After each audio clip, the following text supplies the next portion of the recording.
Salut à toutes, salut à tous et bienvenue dans cette nouvelle vidéo sur la chaîne C'est mon avis. J'ai passé quelques jours en compagnie du nouveau Oppo A17, ça vient de sortir, c'est du smartphone entrée de gamme, on est en dessous les 200 euros. C'est un smartphone qui est animé par Android 12, je l'ai déballé sur la chaîne avec vous il y a quelques jours, je m'en suis servi et maintenant me voilà devant vous pour vous dire ce que j'en pense, ce que j'en ai pensé. Et là, j'ai vraiment un truc incroyable à vous dire à propos de ce téléphone. Je ne vous mens pas, c'est pas un effet d'annonce, puisque ce que je vais vous dire à propos de ce smartphone, ça fait plus d'un an que j'ai pas eu à le dire dans une vidéo sur la chaîne, alors qu'il y a environ 50 téléphones qui ont été testés depuis. Donc c'est assez incroyable. On se retrouve tout de suite après le jingle et je vous en dis un peu plus à propos de ce Oppo A17.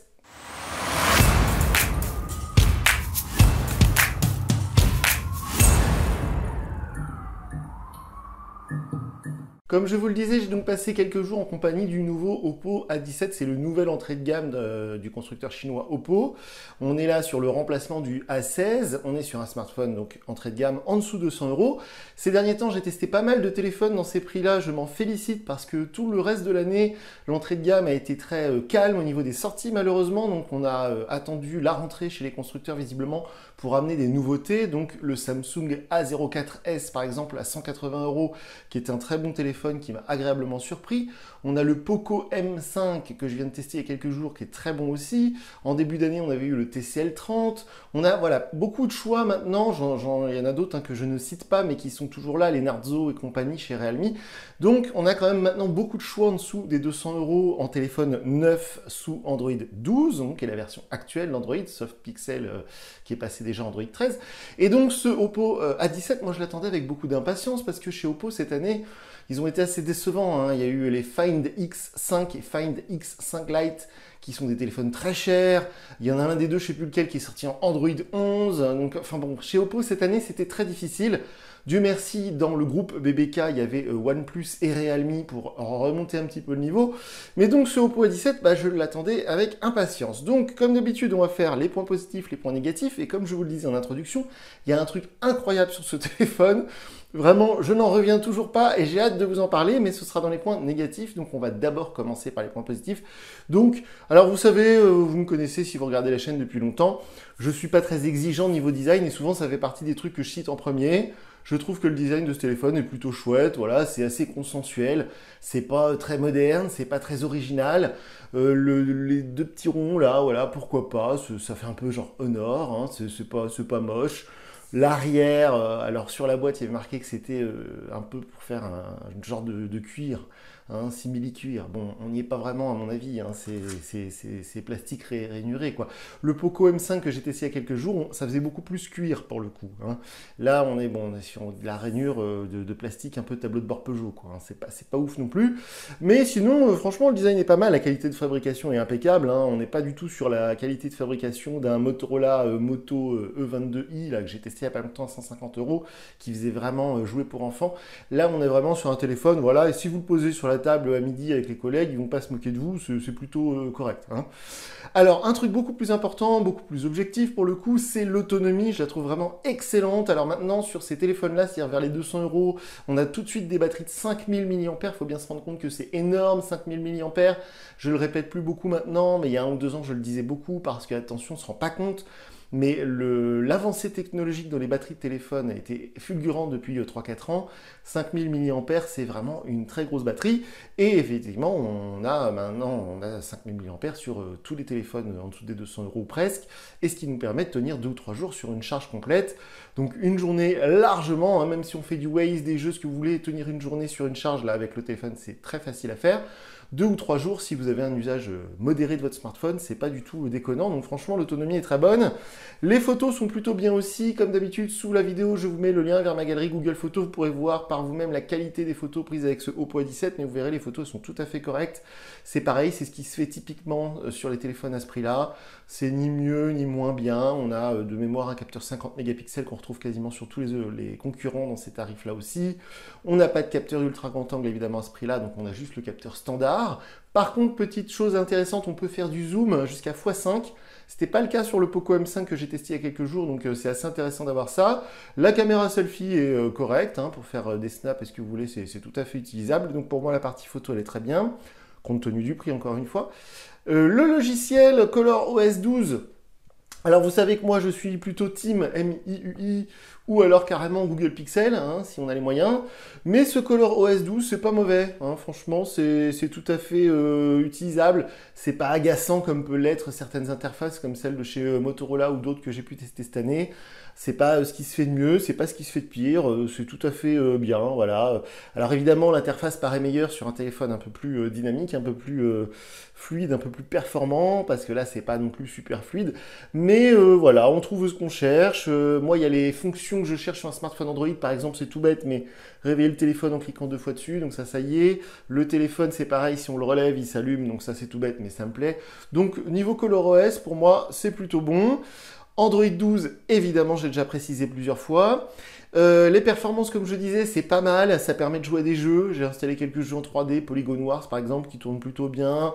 C'est pas un téléphone conçu pour le jeu. C'est pas super fluide en toutes circonstances. On voit parfois un peu de saccade. Bon, des petits ralentissements de ci, de là. C'est pas catastrophique. C'est pareil. C'est ce qui se fait plutôt dans ces tarifs-là. Donc, je l'ai mis du côté des points positifs parce que c'est pas non plus rédhibitoire et ça ne gâche pas l'utilisation du téléphone. Donc, c'est pas mal.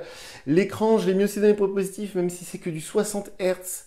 Et donc, du coup, quand on vient d'un 90 Hz comme le Poco M5, je suis désolé de reparler de lui, et bien du coup, l'animation paraît justement un petit peu saccadée, hein, c'est pas super fluide.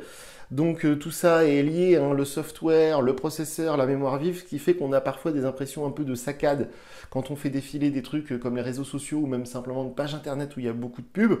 Mais par contre, c'est un bel écran LCD, hein, on n'a pas d'angle de vision négatif, les couleurs sont belles, les noirs ça va aussi, donc bon, c'est rien à dire de ce côté-là. Un vrai point positif par contre, il y a une certification IPX4, c'est-à-dire que le téléphone il est résistant à une immersion dans l'eau, donc ça c'est plutôt bien à ces prix-là. Si vous le faites tomber dans l'évier, dans les toilettes, normalement si vous le ressortez tout de suite, ça devrait aller. Officiellement, la IPX4, c'est plutôt une certification pour la poussière et pour les éclaboussures, genre une grosse pluie. Mais honnêtement, d'expérience, si voilà, vous l'immergez rapidement et vous le ressortez normalement, il n'y aura pas de dégâts. Et enfin, dans les points positifs, on finit en disant qu'il y a un chargeur fourni dans la boîte. Je sais que de plus en plus de gens qui me contactent me disent oui, c'est pas grave les chargeurs, on en a chez nous, machin.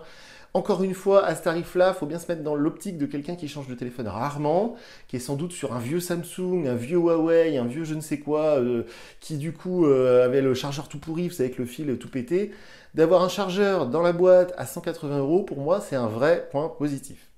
Et justement, on va basculer du côté des trucs négatifs, des reproches que j'ai à faire à ce téléphone. Et là, on va basculer sur un truc, c'est du jamais vu dans le sens où c'est du jamais vu pour moi depuis plus d'1 an. Mais c'est pas du jamais vu parce qu'on a déjà vu ça. Mais honnêtement, je ne pensais pas que c'était possible. Et d'ailleurs, mea culpa, j'ai fait une erreur sur la vidéo de déballage puisque je n'ai pas précisé. En voyant, j'ai fait le tour comme d'habitude, on déballe le téléphone ensemble, on regarde vite fait les boutons, le hardware, hein, le matériel, l'objet en lui-même, on regarde ce qu'il y a dans la boîte, etc.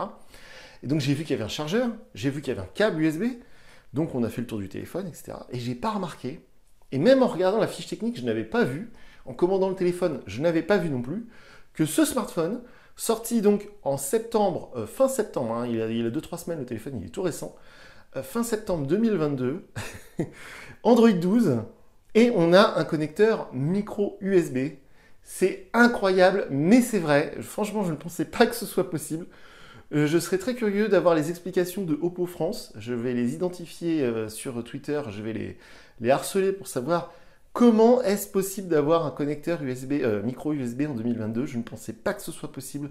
Même maintenant, les accessoires USB, des casques gaming, des souris, des machins dans ce genre-là, maintenant tout est en USB-C. Je veux dire, même la Commission européenne a fait une loi pour obliger Apple à ce que les prochains iPhones soient USB-C.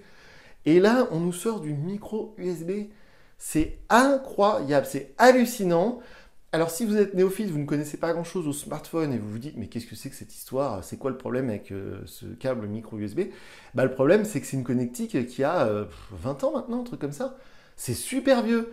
Allez, 15 ans. 15 ans. C'est-à-dire que c'est les connectiques qu'on avait sur des Samsung Galaxy S3, des très vieux téléphones, des tablettes à 49 € qu'on gagne parfois là, dans des trucs bidons, vous savez, les tablettes Android absolument inutilisables, bah, c'est aussi du micro USB. Enfin, c'est incroyable que ce soit du micro USB.